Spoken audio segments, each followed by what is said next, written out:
미군은 독재자 아닌 헌법 수호. 대통령 쇼에 당한 합참의장의 각성. 지난 9월 29일 미국 버지니아주 알링턴에서 열린 미군 합참의장 이취임식은 이임사로 인해 큰 반향을 일으켰다. 퇴임하는 마크 밀리 합참의장은 이임사에서 다음과 같이 발언했다. 우리가 수호하겠다고 서약한 것은 국가도, 집단도, 종교도, 왕이나 왕비도, 폭군이나 독재자도 아닙니다. 독재자가 되려는 사람도 아닙니다. 우리가 개인을 수호하겠다고 서약한 것도 아닙니다. 우리가 수호하겠다고 서약한 것은 미국의 헌법이고 미국이라는 이념입니다. 우리는 그것을 지키기 위해 기꺼이 죽을 각오를 합니다. 밀리 합참의장의 이임사에 담긴 헌법 수호 의지. 미 합참의장은 미군 서열 1위로 210만 명의 미군을 대표하는 자리다. 따라서 밀리 의장이 왜 그런 말을 했는지 행간을 읽어야 한다. 미국 언론이 주목하는 것은 독재자가 되려는 사람이 누구를 암시하느냐다. 추측은 그리 어렵지 않다. 도널드 트럼프 전 대통령을 겨냥한 것으로 봐야 한다. 해당 발언에 주어 우리는 미군을 의미한다. 미군은 대통령 개인이 아닌 미국의 헌법을 수호하는 존재임을 강조한 것으로 해석할 수 있다. 이 대목은 미군 장교의 임관선서를 떠올리게 한다. 임관 장교는 나는 국외 및 국내의 모든 적으로부터 미국의 헌법을 수호하겠다고 선서한다. 밀리 의장은 이 임사를 통해 헌법으로 상징되는 미국의 정신과 정체성을 지키는 것이 군의 본분임을 재확인한 것이다. 여기에는 배경이 있다. 밀리 의장은 트럼프 전 대통령이 2018년에 임명했다. 전임 오바마 대통령이 임명한 해병대 사령관 출신 조지프 덤퍼드 합참의장은 트럼프 전 대통령이 좌지우지할 수 있는 인물이 아니었다. 그래서 국방부 장관이 추천하면 승인하는 관례를 무시하고 직접 후임자를 골랐다. 전형적인 무인 스타일의 장군다운 캐릭터라 낙점했고 임명권자는 자신의 선택에 만족했다. 밀리 의장이 어떤 군인인지 알게 될 때까지만이었지만 말이다. 뉴욕타임스의 피터 베이커와 뉴요커의 수잔 글래서가 2022년에 펴낸 더 디바이더에는 트럼프 전 대통령이 비서실장에게 자기도 히틀러처럼 완전히 충성하는 장군들이 있으면 좋겠다고 말했다는 대목이 나온다. 군을 어떤 시각으로 보는지 짐작하게 한다. 트럼프 전 대통령이 원한 것은 수족처럼 부릴 수 있는 군의 수장이었다. 하지만 해병대원으로 태평양 전쟁에서 복무한 아버지와 육군 사병으로 한국전에 참전한 작은아버지를 둔 군인 집안 출신인 밀리 의장은 강골이었다. 프린스턴 대학교에서 정치학을 전공한 ROTC 출신으로 군에 들어선 그는 자기 주관도 뚜렷했다. 군을 수중에 넣으려는 행정부의 수장과 정치 권력으로부터 군의 중립을 지키려는 군부의 수장 사이의 갈등은 알게 모르게 계속 증폭되었다. 2020년 5월에 있었던 대대적인 반인종 차별 시위에 대한 대응을 두고 양자는 서로 완전히 등을 돌리게 된다. 그해 5월 흑인 조지 플로이드가 위조 지폐 사용 혐의로 체포되는 과정에서 백인 경찰관의 무릎에 깔려 질식사하는 사건이 발생했다. 저항하지도 않고 숨을 못 쉬겠다며 여러 차례 호소했는데도 목을 계속 무릎으로 압박했다는 목격담이 나오면서 여론의 분노가 폭발했다.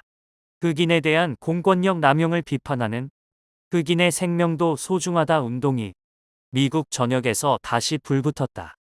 일부 지역에서는 무장폭동의 양상까지 보였는데 트럼프 전 대통령은 해당 지역 주지사에게 주 방위군을 동원한 강경 진압을 주문했다. 만약 자기 지시를 따르지 않으면 1807년에 제정된 폭동진압법을 발동해서 주 방위군을 직접 동원하겠다는 엄포까지 놓았다. 트럼프 전 대통령은 백악관 노즈가든에서 법과 질서의 대통령이라고 자칭하며 성명을 발표한 후 인근의 세인트 존스 교회로 이동했다. 백악관 바로 옆이라 역대 미국 대통령이 종종 예배에 참석해서 대통령의 교회로 불린다. 그런 상징성 때문에 시위대가 방화를 시도했고 건물 일부가 불에 그을렸다. 교회 정문 앞에서 성경책을 든 채 사진만 찍고 간 트럼프를 두고 시위대의 폭력성만 부각하려는 정치적 쇼에 불과하다며 비난 여론이 쏟아졌다. 교계는 교계대로 종교를 정치에 악용한다고 비판의 목소리를 높였다.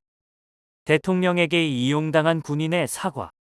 밀리 의장에게도 불똥이 튀었는데 대통령 일행이 교회로 이동 중 라파에트 광장을 가로지르는 동안 나란히 걷는 모습이 카메라에 잡혔기 때문이었다.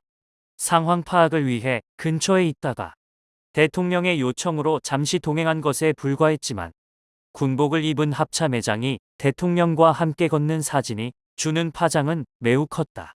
군이 자신의 명령을 충실히 따르고 있다는 이미지를 연출하려는 대통령의 의도에 보기 좋게 말려든 것이기도 했다. 자신의 의지와 무관한 일이었지만 군을 대표하는 합참의장의 경솔함에 대한 군 안팎의 비판은 거셌다.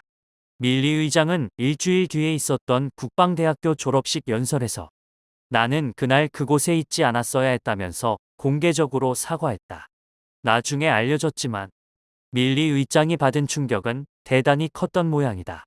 즉각 사임하려고 했으나 주변의 만류로 임기를 다 채우기로 결심했다고 한다.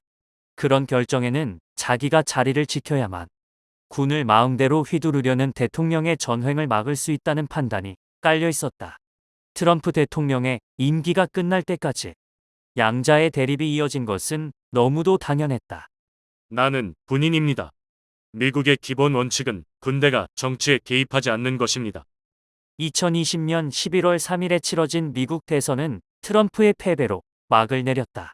공화당 소속 대통령으로서는 조지 W. 부시 이후 28년 만에 재선에 실패했다.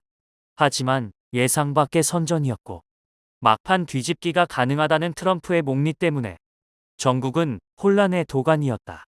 지키고 감춰야 할 것이 많은 권력자가 수단과 방법을 가리지 않고 권력 연장을 시도한다면 가뜩이나 두 쪽으로 갈라진 미국 사회가 어떤 파국을 향해 치달을지 한 치 앞도 내다볼 수 없었다. 임기가 남은 대통령이 대선 결과에 승복하지 않고 자신의 반대하는 시위대를 향해 군대를 투입하는 것은 최악의 시나리오였다. 정치 권력으로부터 군을 지키려는 절박한 노력. 밀리 의장의 역할이 그 어느 때보다 중요했다. 대선 직전 워싱턴 정가와 펜타곤에는 흉흉한 소문이 돌았다.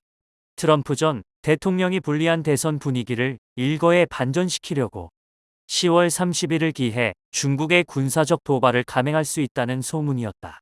소문은 곧 중국 측에 흘러들어갔다. 까딱 잘못하면 두 군사 강국 사이에 예기치 않은 군사적 충돌이 발생할 위험이 있었다. 밀리 의장은 당시 리조청 중국군 총참모장에게 전화해서 미군은 전혀 그럴 계획이 없으며 만에 하나라도 그런 일이 발생한다면 사전에 통보하겠다고 언지를 주었다. 두 번째 통화는 2021년 1월 6일에 미 국회의 사당 점거폭동이 진압된 직후에 이뤄졌다.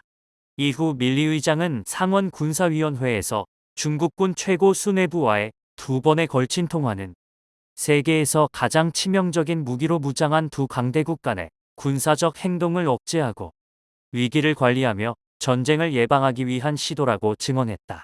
지난 9월 22일 트럼프 전 대통령은 자신이 만든 SNS인 트루스 소셜에 올린 글에서 밀리 의장이 대통령의 의중을 중국 측에 누설한 것은 예전 같으면 사형에 처했을 극악무도한 행위라고 원색적으로 비난했다. 미 언론은 트럼프의 이런 메시지를 우려하고 있다. 자신의 지지자들을 향한 암묵적 지시로 보기 때문이다. 극렬 트럼프 지지자들은 트럼프 전 대통령을 형사 기소한 검사들의 신상을 털고 공공연하게 암살 위협까지 하는 상황이다. 따라서 해당 발언은 자신을 배신한 밀리의 장을 죽여도 좋다는 메시지로 읽힐 수 있다.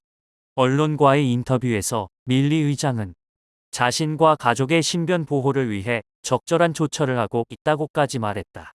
트럼프 전 대통령의 재선 가능성이 조심스럽게 점쳐지는 지금, 만약 그가 백악관으로 복귀한다면 제일 먼저 손볼 사람 리스트에 밀리 의장의 이름부터 적어 넣을 것이라는 예측이 무성하다. 바로 이런 상황에서 밀리 의장이 군의 정치적 중립이라는 원칙이 절대로 흔들려서는 안 된다는 이임사를 한 것이다. 한편 퇴임하는 밀리 합참의장의 후임은 찰스 브라운 공군 참모총장이다. 20년 전에 흑인 콜린 파월 장군이 합참의장이 된 후로 두 번째 흑인 합참의장이다. 이로써 바이든 대통령은 흑인 국방부 장관에 이어 흑인 합참의장을 임명했다. 이 또한 상징적인 일이다. 브라운 의장은 트럼프가 차기 대통령이 된다고 하더라도 함부로 휘두를 수 없는 원칙주의자라는 평이 지배적이다. 미군을 세계 최강으로 만드는 힘은 군수 내부가 군이 지켜야 할 원칙을 철저히 지켜나가는 데서 나온다고 하겠다.